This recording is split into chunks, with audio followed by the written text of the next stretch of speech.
ജ്ഞാനത്തെ കൊടുക്കുക. ജ്ഞാനത്തിലൂടെ അവരെ ഫോം ചെയ്യണം. ഓക്കെ, അപ്പോൾ ഈ ഓരോ വാക്കുകളും ഒരാശയ പ്രപഞ്ചം നമ്മളിൽ തുറക്കും എന്നാണ് ഞാൻ പറഞ്ഞു വരുന്നത്. നമുക്കതൊന്ന് പതുക്കെ ഒന്നും കൂടി വായിച്ച് മുന്നോട്ട് പോകുമ്പോൾ നമ്മൾ തന്നെ നമ്മളിലേക്ക് ജ്ഞാനം ഒഴുകാൻ വേണ്ടി പ്രാർത്ഥിക്കണം. സകലതും രൂപപ്പെടുത്തുന്ന ജ്ഞാനം ഇത് നമ്മളിലുണ്ടോ? ഉണ്ട്. നമുക്കിത് വേണമോ? വേണം.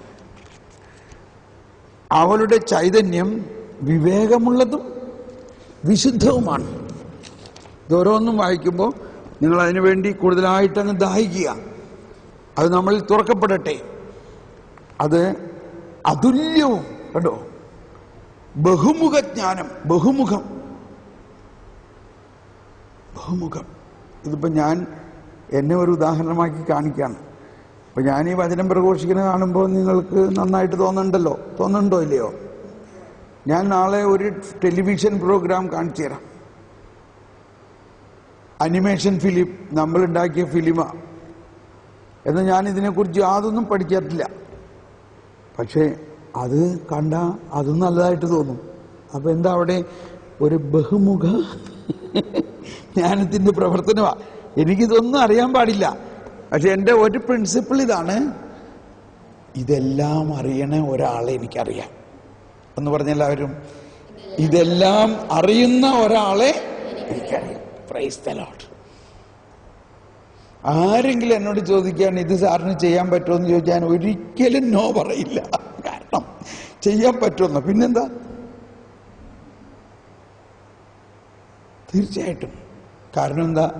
എല്ലാം അറിയുന്ന ഒരാളെ നമുക്കറിയാം.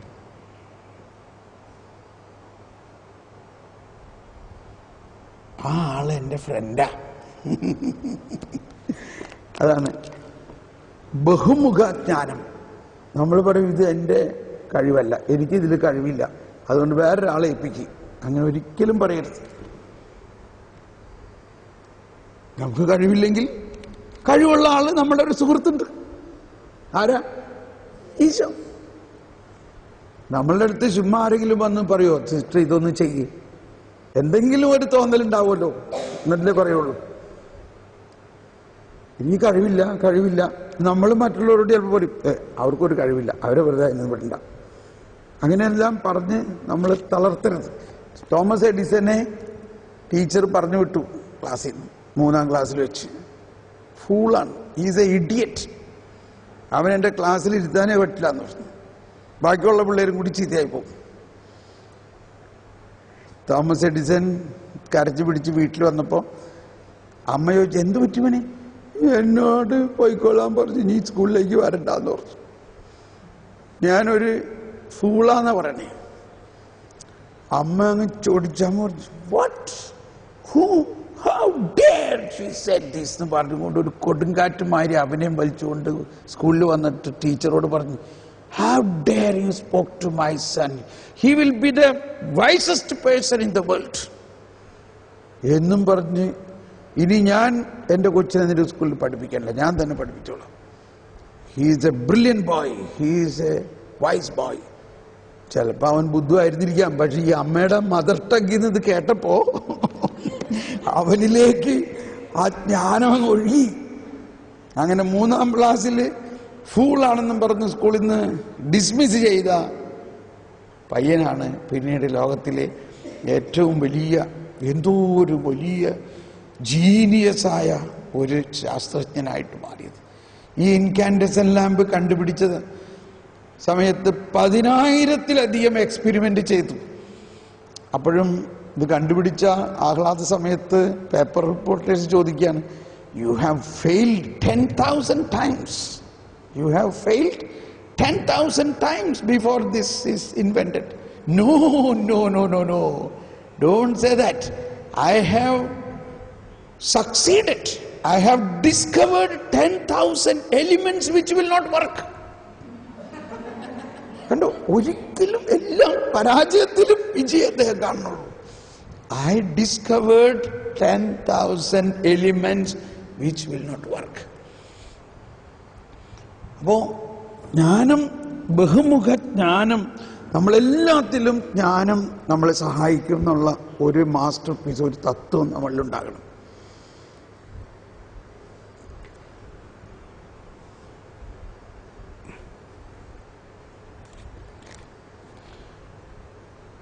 സൂക്ഷ്മവും ചലനാത്മകവും സ്പഷ്ടവും നിർമ്മലവും വ്യതിരിക്തവും ക്ഷതമേൽപ്പിക്കാനാവാത്തതും.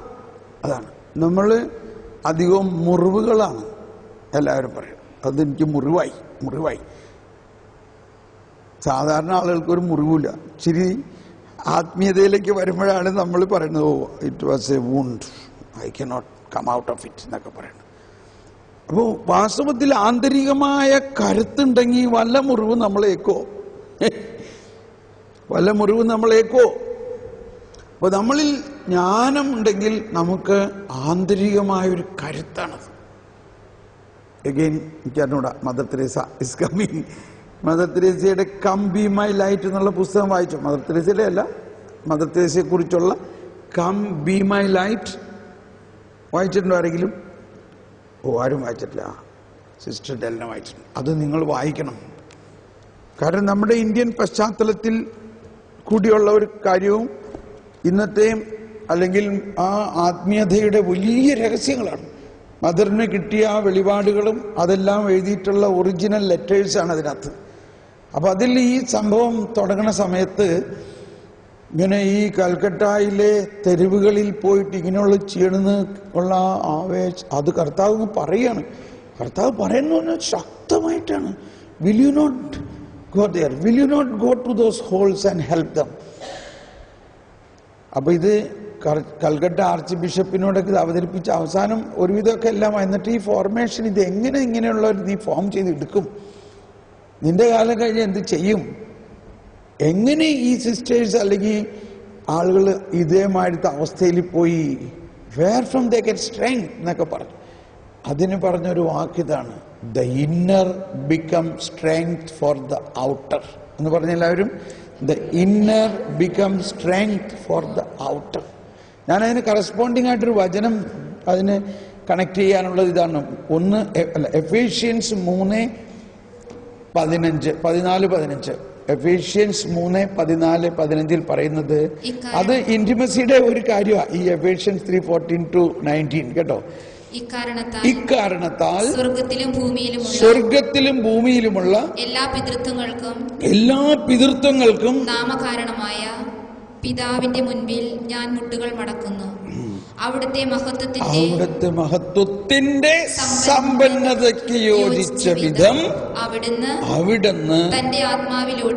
തന്റെ ആത്മാവിലൂടെ നിങ്ങളുടെ ആന്തരിക മനുഷ്യനെ ശ്രദ്ധിച്ചോ ശക്തിപ്പെടുത്തണമെന്നും നിങ്ങളുടെ ആന്തരിക മനുഷ്യനെ ശക്തിപ്പെടുത്തണമെന്നും വിശ്വാസം വഴി ക്രിസ്തു നിങ്ങളുടെ ഹൃദയത്തിൽ വസിക്കണമെന്നും നിങ്ങൾ സ്നേഹത്തിൽ വേരുപാകി.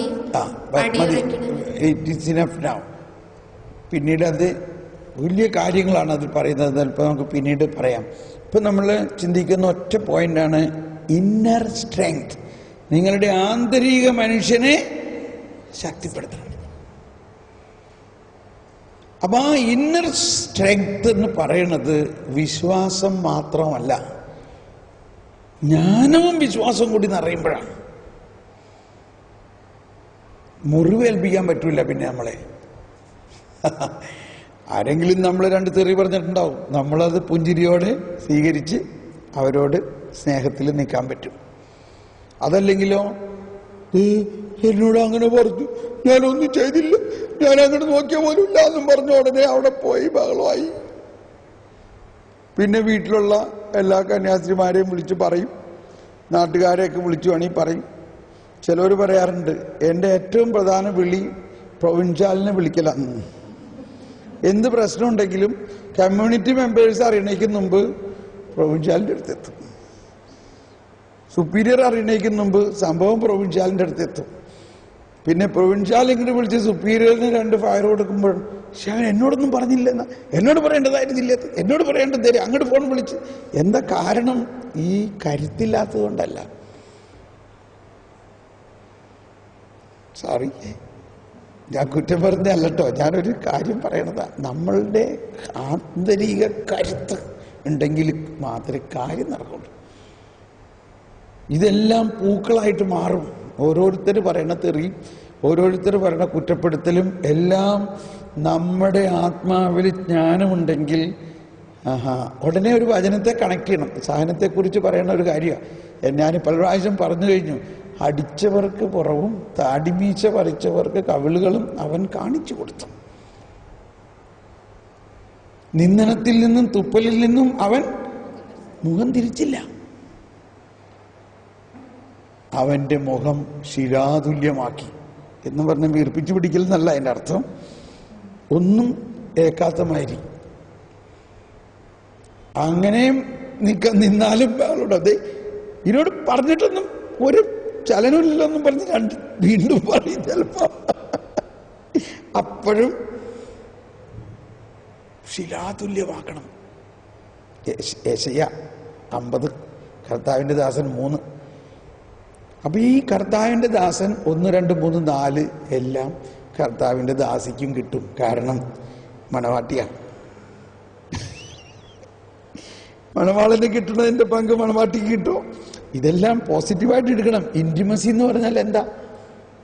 ഇന്റിമസി എന്ന് പറയുമ്പോൾ ഓക്കെ, അപ്പൊ പറഞ്ഞു വന്നത് ഈശോയ്ക്കുണ്ടായ അതേ കരുത്ത് തന്നെ നമുക്ക് കിട്ടും. മറ്റുള്ളവർ ആ കരുത്ത് ടെസ്റ്റ് ചെയ്യണത് മറ്റുള്ളവർ ഒരു കാരണം കൂടാതെ നമ്മളെ അവഹേളിക്കുകയും പുച്ഛിക്കുകയും വാസ്തവമല്ലാത്ത കാര്യങ്ങളെല്ലാം നമ്മൾ പറയുമ്പോൾ അതൊന്നും ആരുടെയും കുറ്റമല്ല. ഇതെല്ലാം നമ്മളെ കരുത്തുള്ളവരാക്കാൻ വേണ്ടിയാണ്. അതുകൊണ്ടാണ് റോമർ 5:3 മുതൽ പറയുന്നത് കഷ്ടത സഹനശീലം ആത്മധൈര്യവും ആത്മധൈര്യം പ്രത്യാശയും ഉളവാക്കുന്നു. ഈ പ്രത്യാശ നമ്മെ നിരാശരാക്കുന്നില്ല. മനസ്സിലായ? വെറും പ്രത്യാശയല്ല, ഈ കഷ്ടതയിൽ നിന്നുണ്ടാകുന്ന സഹനം അല്ല, സഹനശീലം എന്ന് പറഞ്ഞാൽ എല്ലാ ദിവസവും കിട്ടണത്. അതല്ലേ ശീലം എന്ന് പറഞ്ഞാൽ? അതിപ്പോ എനിക്ക് ശീലമായി.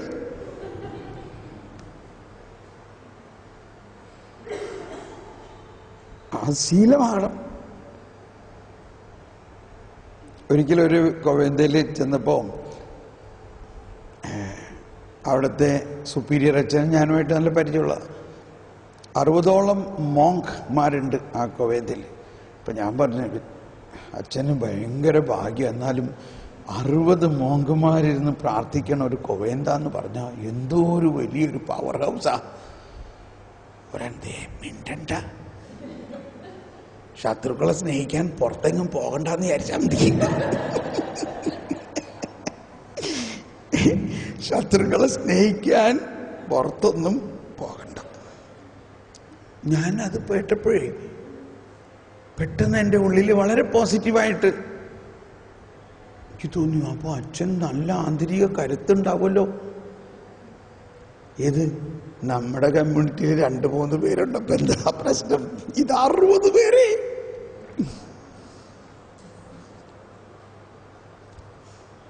അപ്പോൾ ഞാൻ അതിൻ്റെ ആ വ്യാപ്തി മനസ്സിലാക്കിയാണ്. അങ്ങനെയുള്ള സുപ്പീരിയേഴ്സിന് ആവശ്യമായിട്ടുള്ളത് എന്താ? ആന്തരികമായ കരുത്ത്. എന്തൊക്കെ പ്രശ്നമുണ്ടായാലും കുലുങ്ങാതെ നിൽക്കുന്ന ഒരു ജ്ഞാനം. അപ്പൊ ഇതെല്ലാം ജ്ഞാനമാണ് കേട്ടോ. നമ്മൾ എത്ര പ്രാർത്ഥിച്ചാലും ആ ജ്ഞാനം നമ്മൾക്ക് ഈ സംഭവം വരണേക്ക് മുമ്പ് തന്നെ നമ്മളോട് പറയും, ആളുടെ വരവ് കണ്ടിട്ട് നമുക്ക് 2 തരാനാണ്ടോ വരണത്, അതുകൊണ്ട് നീ ശരിക്കും ഒരുങ്ങിക്കോ.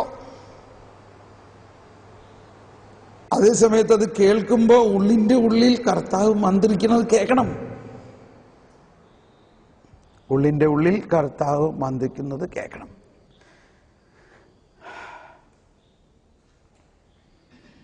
ഓക്കെ,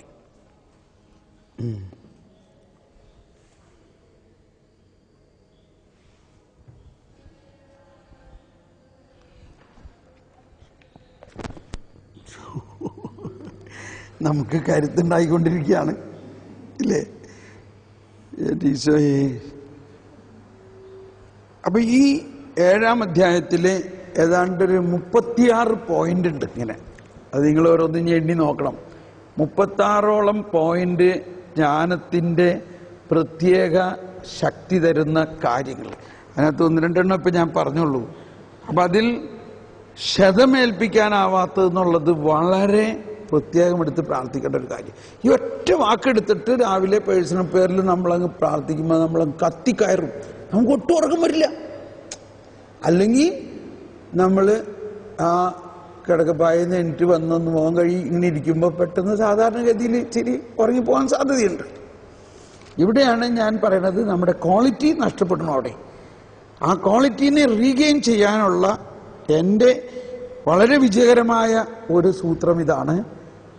ജ്ഞാനത്തിന് വേണ്ടി പ്രാർത്ഥിക്കുകയും ആ ജ്ഞാനം ഉടനെ വാതുക്കെ തന്നെ കാത്തു നിൽക്കും നമ്മളിലേക്ക് ഉടനെ കയറുന്നതും നമുക്ക് അനുഭവമാകുകയും നമ്മളങ്ങ് ഉണർവ് വരും. നമുക്ക് ഉറക്കൊട്ടും വരില്ല. പിന്നെ ഈ ഓരോരോ പോയിന്റ് നമ്മുടെ ജീവിതബന്ധിയാണ് ഇതില്ലേ. ഇത് ജീവിതബന്ധിയാണ്. ഇത് ചുമ്മാ ഒരു താത്വികമായ കാര്യമോ ഒരു മിത്തോളജിക്കലായിട്ടുള്ള കാര്യമല്ല. ഇത് നമ്മുടെ ജീവിതമാണിത്. ഇത് വേണ്ടത് നമ്മുടെ ജീവിതത്തിന് വേണ്ടിയാണ്. നമുക്ക് കുറച്ച് സമയം ഒന്ന് കണ്ണടച്ച് പ്രാർത്ഥിക്കാം. പരിശുദ്ധാത്മാവേ, നമ്മളിത് ഇച്ചിരി കൂടി പറയാനുണ്ട്. എന്നിട്ട് നമ്മൾ ഇന്ന് 7 മണി മുതൽ 8 മണി വരെ നമ്മൾ ഈശോനെ എഴുന്നള്ളിച്ച് വെച്ച് ആരാധിക്കുകയും അപ്പോൾ ഞാൻ കുറേയും കൂടി പ്രാർത്ഥിക്കുകയൊക്കെ ചെയ്യാനുള്ള പ്ലാനാണ്. അപ്പോൾ അതിനു മുമ്പ് ഒരു 2-3 കാര്യം ഞാൻ എന്നാൽ ഇനി ബാക്കി വേഗം ഒന്ന് വായിക്കട്ടെ. അതായത് 7-ാം അധ്യായത്തെ കഴിഞ്ഞാൽ പിന്നെ 8-ാം അധ്യായത്തിലെ പ്രധാന 1-2 കാര്യം,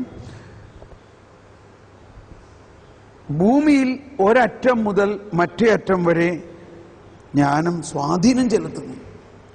ഇതിനെല്ലാം പോസിറ്റീവായിട്ട് നമ്മൾ എടുക്കണം. നമ്മൾക്ക് ഇപ്പൊ നമ്മൾ പല പ്രാവശ്യം പറഞ്ഞു കഴിഞ്ഞു ആ കാര്യം. ഒരു വ്യക്തിക്ക് ഈ ഭൂമിയെ മുഴുവനും തകിടം മറിക്കാൻ പറ്റുമെന്നുള്ളത്. ഒരു കൊച്ചു ത്രേസ്യ, ഒരു മദർ ത്രേസ്യ, ഒരു ജോൺ പോൾ രണ്ടാമൻ, ഒരാള്. നമ്മളിപ്പോൾ സാവധാനം കമ്മ്യൂണിറ്റികളൊക്കെ ആയി, പ്രാർത്ഥനാ ഗ്രൂപ്പുകളൊക്കെ ആയി, വലിയ കൺവെൻഷനുകളായി, ധ്യാന കേന്ദ്രങ്ങളായി എന്ന് വിചാരിച്ച് ഈ സ്പിരിച്വാലിറ്റിയുടെ ഈ തുടക്കം മുതൽ ഉള്ള ഒരു ട്രെൻഡ് നോക്കി, ഒരു മെജോറിറ്റി കോൺഗ്രസ് പാർട്ടി, ഒരു പാർട്ടിയുടെ മെജോറിറ്റി ഒപ്പീനിയൻ ഭാര്യയാണോ കർത്താവ് നയിക്കുന്നത്?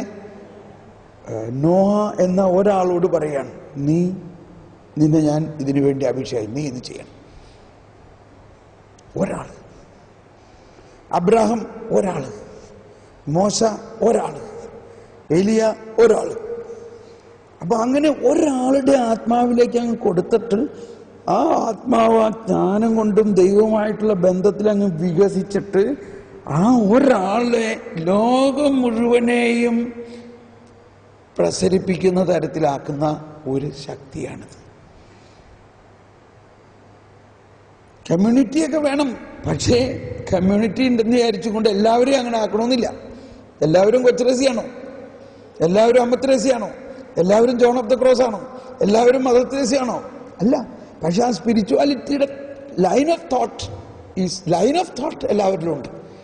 ആ ലൈൻ ഓഫ് തോട്ട് ആദ്യം ഒരു വ്യക്തിയിൽ അങ്ങ് ചെന്നിട്ട് അതങ്ങ് ലോകം മുഴുവനും പരക്കുന്ന ഒരു സംവിധാനമാണെന്നുള്ള ഒരു തത്വമാണ് എനിക്ക് തോന്നുന്നത് ഇതിനകത്ത്. ഭൂമിയിൽ ഒരറ്റം മുതൽ മറ്റേ അറ്റം വരെ ജ്ഞാനം സ്വാധീനം ചെലുത്തുന്നു. അത്രയ്ക്ക് വലിയൊരു പോസിബിലിറ്റിയുള്ള സാധനമാണ് നമ്മുടെ കയ്യിൽ തന്നേക്കുന്നത്. എന്നാൽ നമ്മൾ പാപികളും ബലഹീനരാണ് താനും.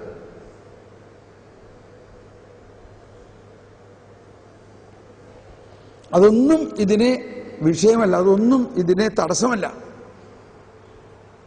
അപ്പോൾ ഇത് വളരെ ശക്തമായ ഒരു കാര്യമാണ്. നമ്മൾ വളരെ അണ്ടർ എസ്റ്റിമേറ്റ് ചെയ്ത് ആ ലൊക്കാലിറ്റിയിൽ, ആ കമ്മ്യൂണിറ്റിയിൽ, ആ സ്കൂളിൽ എന്നെ ഇവിടെ ഏൽപ്പിച്ചേക്കണ കാര്യം ചെയ്ത് ഞാനിവിടെ ഇരിക്കാൻ. അങ്ങനെയല്ല. നമ്മൾക്ക് വലിയ ഒരു ചക്രവാളത്തിലേക്കാണ് ഭർത്താവ് വിളിച്ചിട്ടുള്ളത്. ഇവിടെ ഇരിക്കണമെങ്കിലും ഭൂമിയിൽ ഒരറ്റം മുതൽ മറ്റേ അറ്റം വരെ ജ്ഞാനം സ്വാധീനം ചെലുത്തുന്നു. ഈ ഒറ്റ വചനം എടുത്തു വെച്ചുകൊണ്ട് ഇത് നമ്മളെ കൊണ്ട് പറഞ്ഞിരിക്കുകയാണ്. ഈ ജ്ഞാനം നമ്മളിലുണ്ട്. അവൾ എല്ലാ കാര്യങ്ങളും നന്നായി ക്രമപ്പെടുത്തുന്നു. ഇത് സുപ്പീരിയേഴ്സിനൊക്കെ വളരെ സഹായകമായിരിക്കും. നമ്മൾ പാടൊന്നും വരണ്ട, ജ്ഞാനത്തിനായിട്ട് പ്രാർത്ഥിച്ചാൽ മതി. അവൾ എല്ലാ കാര്യങ്ങളും നന്നായി ക്രമപ്പെടുത്തും. ഞാൻ യൗവനം മുതൽ അവളെ സ്നേഹിക്കുകയും അന്വേഷിക്കുകയും ചെയ്തു. ഇത് വാസ്തവത്തിൽ എന്നെ സംബന്ധിച്ച് വളരെ കൃത്യമാണ്. ഞാൻ ഒരു യുവാവായിരുന്നപ്പോഴേ മുതലേ ജ്ഞാനത്തിനോട് ഭയങ്കര ഒരു പ്രേമമായി. ഞാൻ കല്യാണം കഴിക്കണേക്ക് മുമ്പ് തന്നെ വിചാരിച്ചിരുന്നു എനിക്കൊരു മകളുണ്ടാകുമ്പോൾ അവൾക്ക് ജ്ഞാനം എന്ന് പേരിടണം. ഭാര്യ കല്യാണം കഴിച്ച ഉടനെ ഞാനിതൊക്കെ പറഞ്ഞപ്പോൾ ഭാര്യ ഒന്ന് ചിരിച്ചു. പക്ഷേ മൂത്ത കുട്ടി മകളായപ്പോൾ ഞാൻ പറഞ്ഞതേ ഞാനന്ന് പറഞ്ഞത് ഓർക്കണില്ലേ, നമുക്കിവളെ അവസാനം ഞാൻ വിദ്യ എന്ന് പേരിട്ടു. വിദ്യ വിദ്യ അവളുടെ പേര് വിദ്യ. അപ്പൊ അന്നേ മുതൽ എനിക്ക് ഇപ്പോഴാണ് ഇതെല്ലാം വായിക്കുമ്പോൾ ദൈവം ഇത് ശരിയാണല്ലോ. അപ്പൊ ഞാനൊരു യുവാവായിരുന്നപ്പോഴത്തെ ചില കാര്യങ്ങൾ ഞാൻ പറയാം. ഞാൻ എഞ്ചിനീയർ ആയിട്ട് ആദ്യം ടാറ്റ അയൺ ആൻഡ് സ്റ്റീൽ കമ്പനിയിലാണ് ജോലി ആരംഭിച്ചത്. ഭയാനകം എന്ന് പറഞ്ഞാൽ ഇന്നും ഒരു പേടി സ്വപ്നം അതിനെക്കുറിച്ച് ഓർക്കുമ്പോൾ. കൽക്കരിയും ഇരുമ്പും ഉരുക്കും തീയും മാത്രമേ ഉള്ളൂ. ഒരു ദിവസം ഫാക്ടറിയിൽ നിന്ന് വന്നു കഴിയുമ്പോൾ മിക്കവാറും ദിവസങ്ങളിൽ മുഴുവൻ കറുത്തിരിക്കും. ഈ പല്ലും കണ്ണും മാത്രമേ കാണാൻ പറ്റുള്ളൂ.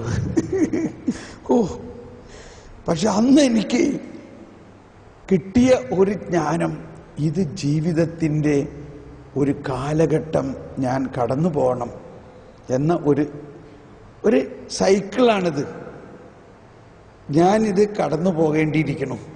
അങ്ങനെ എൻ്റെ ഉള്ളിൽ എന്തോ ഒരു തത്വം. അതുകൊണ്ട് ഞാൻ അതിന് അല്പം പോലും വിരസതയൊന്നും ഉണ്ടായില്ല. ഞാൻ അതിനെ അങ്ങ് വാശിയോടെ പോസിറ്റീവായിട്ട് അതിനെ അങ്ങ് എടുത്തപ്പോൾ എന്താ, പിന്നെ എല്ലാവരും എന്നെയാണ് എല്ലാ ജോലി ഏൽപ്പിക്കാൻ തുടങ്ങുന്നത്. 45 ദിവസം കണ്ടിന്യൂസ് 12 hours നൈറ്റ് ചെയ്തു ഞാൻ. 12 hours നൈറ്റ് ഷിഫ്റ്റ് 45 days.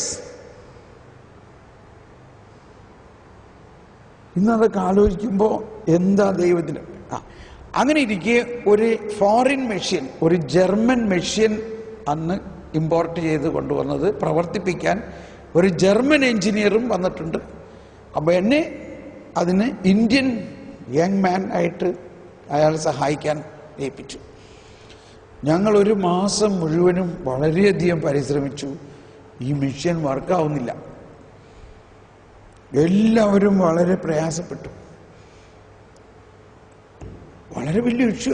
ആ മെഷീൻ വർക്ക് ചെയ്തില്ലെങ്കിൽ ഈ ഫാക്ടറി മുഴുവനും വർക്കാവില്ല. ഫാക്ടറി മുഴുവനും വർക്കാവില്ലെങ്കിൽ എന്തോ ഒരു ഭയങ്കര ഫൈനാൻഷ്യൽ ക്രൈസിസാണ്. അങ്ങനെ ഈ ജർമ്മൻ എഞ്ചിനീയർ മടങ്ങി പോകേണ്ടി വന്നു. അയാൾ പറഞ്ഞു, ഞാൻ അവിടെ പോയിട്ട് ഫാക്ടറിയിൽ ഡിസ്കസ് ചെയ്തിട്ട് ഒന്നില്ലെങ്കിൽ വേറെ മെഷീൻ അയക്കാം, അല്ലെങ്കിൽ ഇതിൻ്റെ എന്താണെന്നുള്ളത് കുറേ കൂടി ഇൻവെസ്റ്റിഗേറ്റ് ചെയ്യാം. അങ്ങനെ ഇരിക്കുമ്പോൾ പിറ്റേ ദിവസം ഞാൻ ഈ മെഷീൻ്റെ അടുത്ത് പോയിരുന്നിട്ട് എൻ്റെ ഉള്ളിലൊരു പ്രാർത്ഥന പോലെ വന്നു. ദൈവമേ, നിനക്കെല്ലാം അറിയാലോ. ഞാൻ ഓർക്കുകയാണ് ഇപ്പോഴും. അപ്പോൾ കർത്താവ് ചിരിക്കുക, ആഹാ, അറ്റ് ലാസ്റ്റ് നിനക്ക് ഇപ്പോഴെങ്കിലും അത് മനസ്സിലായല്ലോ, നിനക്കിപ്പോഴെങ്കിലും അത് മനസ്സിലായല്ലോ. അപ്പൊ ഈ ഒരു മാസം മുഴുവനും ഞങ്ങൾ തല പോകഞ്ഞാൽ ഒരിച്ച്, ഇവിടുന്ന് ടെലക്സ്, അവിടുന്ന് telephone, lighting call, trunk call, ജർമ്മനിയിലുള്ള ഡിസൈൻ ഡിവിഷന്, അവരുടെ പ്രൊഡക്ഷൻ ഡിവിഷന്, അവരുടെ എഞ്ചിനീയർ, എന്തെല്ലാം ഞങ്ങൾ തലകുത്തി മറിഞ്ഞു. എനിക്ക് അതിനെല്ലാത്തിൻ്റെയും ഉത്തരം കിട്ടിക്കഴിഞ്ഞ മാതിരിയാണ് തോന്നണത്. എന്ത് പറഞ്ഞപ്പോൾ, കർത്താവ് നിനക്കെല്ലാം അറിയാലോ, ഇതിന് ഒരു സൊല്യൂഷൻ തരണം. ഞാനങ്ങ് അവിടെ മുട്ടുകുത്തിയ പോലെ ആ മെഷീൻ്റെ അടുത്ത് ഇങ്ങനെ ഇരുന്നുകൊണ്ട് അങ്ങ് പ്രാർത്ഥിച്ചു. ഭയങ്കര മെഷീനാണ്, ഒരു കോടി വെച്ച് കയറണം. എന്തിനു പറയണു, ഒരു 2-3 മിനിറ്റിനകത്ത് ഒരു ഐഡിയ എൻ്റെ ഉള്ളില്, ഒരു ഭയങ്കര ഐഡിയ. ദൈവമേ, ഇത് ഇത്രയും നാൾ ഞാൻ ചിന്തിച്ചില്ലല്ലോ. ഞാനങ്ങ് ഭയങ്കര എക്സൈറ്റഡ് ആയി. എനിക്ക് നല്ല ഉറപ്പായി ഇതാണ് ഈ മിഷന്റെ പ്രവർത്തനത്തിൻ്റെ തടസ്സം അല്ലെങ്കിൽ ഒരു ഐഡിയ. ഞാൻ ഉടനെ ചീഫ് എഞ്ചിനീയറുടെ ഓഫീസിലേക്ക് ഓടി ചെന്ന് കാര്യം പറഞ്ഞു. ആദ്യം അയാൾ പറഞ്ഞു, നീ ഇന്ത്യക്കാരൻ എന്ത് ചെയ്യാനാ, ഈ ജർമ്മൻകാരൻ പോലും ചെയ്യാൻ പറ്റാത്ത കാര്യം. ഞാൻ പറഞ്ഞു, അറ്റ്ലീസ്റ്റ് നിങ്ങൾ ഞാൻ പറയണമെന്ന് കേക്ക്, യു ഹിയർ മീ. ആ എന്നാ ശരി പറയും. പറഞ്ഞു കഴിഞ്ഞപ്പോൾ ഇയാൾക്കും ശരിക്കും കൺവിൻസ്ഡായി ഇറ്റ് ഈസ് പോസിബിൾ.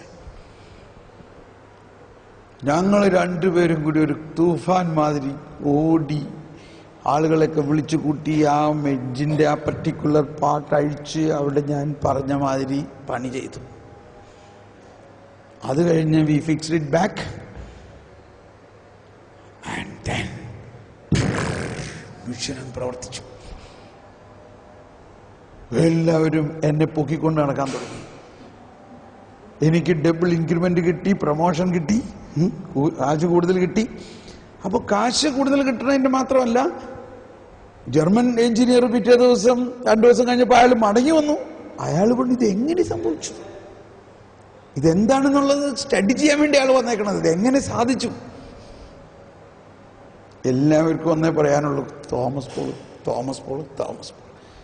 ഞാൻ പറഞ്ഞു മനസ്സിലാക്കി, ഇന്നതാണ് നമ്മൾ ചെയ്തത്. അത് നമുക്കിങ്ങനൊരു ഐഡിയ കിട്ടി. അപ്പം അവരോട് കർത്താവ് തന്നൊക്കെ പറഞ്ഞാൽ വല്ലതും മനസ്സിലാവും അവർക്ക്. എന്തിനു പറയണു, അന്ന് ശരിക്കും ജ്ഞാനം നമ്മളെ സഹായിക്കുന്നു, ജ്ഞാനത്തിന് വേണ്ടി പ്രാർത്ഥിക്കുന്നു എന്ന ഒരാവശ്യകത വാസ്തവത്തിൽ ആ കാലഘട്ടത്തിൽ തുടങ്ങി. വേറൊരു സംഭവം ഞാൻ പറയാം. അത് ഭയങ്കര, ഈ നഞ്ചൻകോട് എന്ന് പറഞ്ഞ് മൈസൂരിൻ്റെ അടുത്ത് ഒരു സ്ഥലത്ത് നെസ്കോഫി കമ്പനിക്കാരുടെ വലിയൊരു ഫാക്ടറി ഉണ്ട്. അവിടെയാണ് ഈ കോഫി, നെസ്കോഫി ഉണ്ടാക്കുന്നതിൻ്റെ വലിയൊരു കേന്ദ്രം. നെസ്കോഫി കുടിക്കുമ്പോൾ നമ്മൾ ആരും അറിയില്ല എന്തോ ഒരു വലിയൊരു ഫാക്ടറിയിൽ അത് ഉണ്ടാക്കണമെന്ന്. അതിൻ്റെ പ്രോസസ്സിൽ ഒരു 11-12 നില ഉയരത്തിലുള്ള ഒരു കെട്ടിടം വേണം അതിന്. അത്രയും ഉയരത്തിൻ്റെ അകത്ത് ആ ബിൽഡിങ്ങിൽ ഒരു ഫ്ലാസ്കാണ്, ഒരു ഗ്ലാസ് ഫ്ലാസ്ക്. 12 നില, അതിൽ 11 നില ഉയരമുള്ള ഒരു ഗ്ലാസ് ഫ്ലാസ്കിനെ കുറിച്ചൊന്ന് ചിന്തിച്ച് നോക്കിയേ.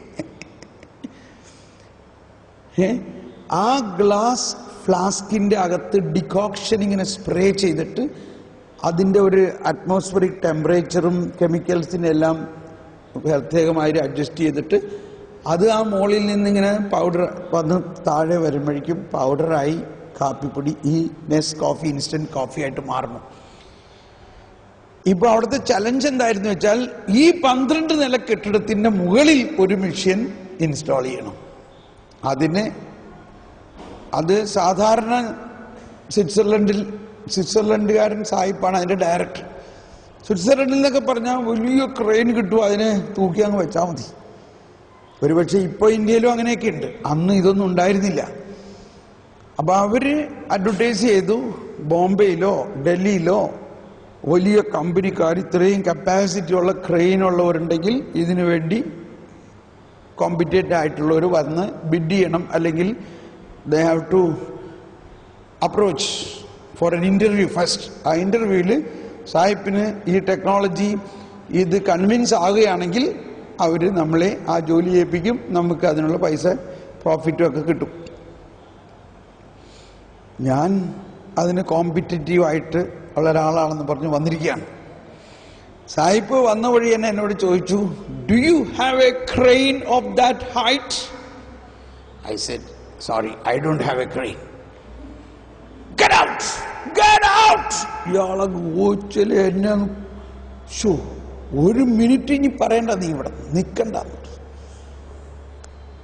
ഞാൻ ഭയങ്കര ടിപ്പ് ടോപ്പിൽ വലിയ ആൾക്കായിട്ടാണ് വന്നേക്കണത്. ആ വന്ന എന്നെ ഇതേമാതിരി അങ്ങ്, ഷോ ഞാൻ എന്ത് ചെയ്യും? ഞാൻ ഇയാളോട് പറഞ്ഞു, ഐ ഹാവ് എൻ ഐഡിയ. അയാൾ അതൊന്നും പറഞ്ഞിട്ട് കേൾക്കണില്ല. അയാൾ പറയണത് ഇത്രയും വലിയൊരു ക്രെയിൻ ഉണ്ടായാൽ മാത്രമേ ഇത് സക്സസ് ആവുള്ളൂ. ഞാൻ പറഞ്ഞു, എനിക്ക് ഒരു സെന്റൻസ് കൂടി ഒന്ന് പറയാൻ അവസരം തായോ. allow me to speak one sentence. ഞാൻ പ്രാർത്ഥിക്കുകയും ചെയ്യാം. എനിക്കറിയാം കർത്താവ് ഒരു ജ്ഞാനം തരും ഞാൻ വായ തുറക്കുമ്പോൾ. പക്ഷെ ഒറ്റ സെന്റൻസ് ഇത് അവതരിപ്പിക്കണം. ഒറ്റ സെന്റൻസിൽ ഇയാളെ കൺവിൻസ് ആകണം. ഒറ്റ സെന്റൻസിൽ ഇയാളുടെ ആശയം മാറണം. ഒറ്റ സെന്റൻസിൽ കോൺട്രാക്ട് കയ്യിലെടുക്കണം.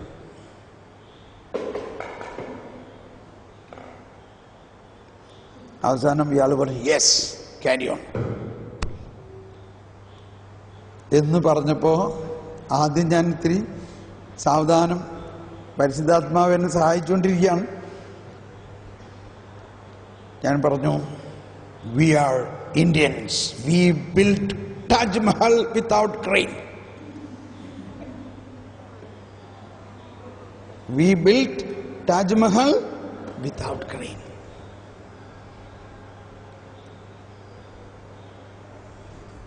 താജ്മഹൽ എല്ലാവരും കണ്ടിട്ടുണ്ടല്ലോ, അറ്റ്ലീസ്റ്റ് പടമെങ്കിലും കണ്ടിട്ടുണ്ടല്ലോ. അത് എങ്ങനെ പണിതെന്ന് ആരെങ്കിലും ചിന്തിച്ചിട്ടുണ്ടോ? ഞാനിതൊക്കെ ചിന്തിച്ചിട്ടുള്ളതാണ് കേട്ടോ. അത്രയും വർഷങ്ങൾക്ക് മുമ്പ് താജ്മഹലിൻ്റെ ആ ടോപ്പ് ഡൂം 20 ടൺ ഭാരമുള്ളതാണ്. അന്ന് ക്രെയിൻ വല്ലതുണ്ടോ? പക്ഷെ ഇത് കേട്ട വഴി ഇയാൾ അത്ഭുതപ്പെട്ടുകൊണ്ട് ഇയാളുടെ കണ്ണിൽ ഭയങ്കര ഒരു പ്രകാശം പോസിറ്റീവായിട്ട് കാണാൻ സാധിച്ചു. ഇയാൾ പറഞ്ഞ് സിറ്റ് ഡൗൺ.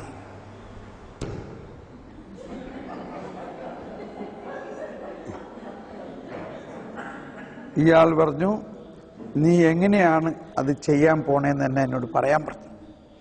അപ്പം ഞാൻ പറഞ്ഞു അത് ഞാൻ പറയൂല എന്ന് പറഞ്ഞു. അപ്പം ഇയാൾ പറഞ്ഞു അത് ഞാൻ പറഞ്ഞു ഞാനത് പറഞ്ഞാൽ നിങ്ങൾക്കും ചെയ്യാം. It is not a big thing, it is very simple, but it is an idea, it is a wisdom. അപ്പോൾ അയാൾ പറഞ്ഞു I am the owner, I am the director, I am responsible for this company. Unless I am convinced, how can I allow this? So I will not leak it out. I will not allow anybody to use it. I will allow only you to do it. Yes. എന്നിട്ട് ഞാൻ വേണ്ടി എഴുതി തരാമെന്ന് പറഞ്ഞു. എഴുതൊന്നും വേണ്ട, എനിക്ക് sir പറഞ്ഞ വിശ്വാസം. അങ്ങനെ ഞാൻ ഈ ഐഡിയ പറഞ്ഞ് കേൾപ്പിച്ചപ്പോൾ ഇയാളങ്ങ് അത്ഭുതപ്പെട്ടു. ഇയാളെന്നെ അങ്ങ് കെട്ടിപ്പിടിച്ച് ഞാനങ്ങ് ഞെരിഞ്ഞു പോയ മാതിരിയായി. സായിപ്പല്ലേ, അയാളെനിക്ക് ഷെയ്ക്കാരുന്നുണ്ട്. You get the contract, start work from tomorrow and I give you more money. ആദ്യമായിട്ടാണ് ഈ ലോകത്തിൽ, അല്ലെങ്കിൽ പ്രത്യേകിച്ച് ഇന്ത്യയിൽ, നമ്മളൊരു ബില്ല് കൊടുത്തു കഴിഞ്ഞാൽ അത് തന്നെ വെട്ടി കുറച്ചേ തരുള്ളൂ. ഇവിടുത്തെ സാധാരണ സമ്പ്രദായമാണ് നമ്മുടെ ആളുകളുടെ.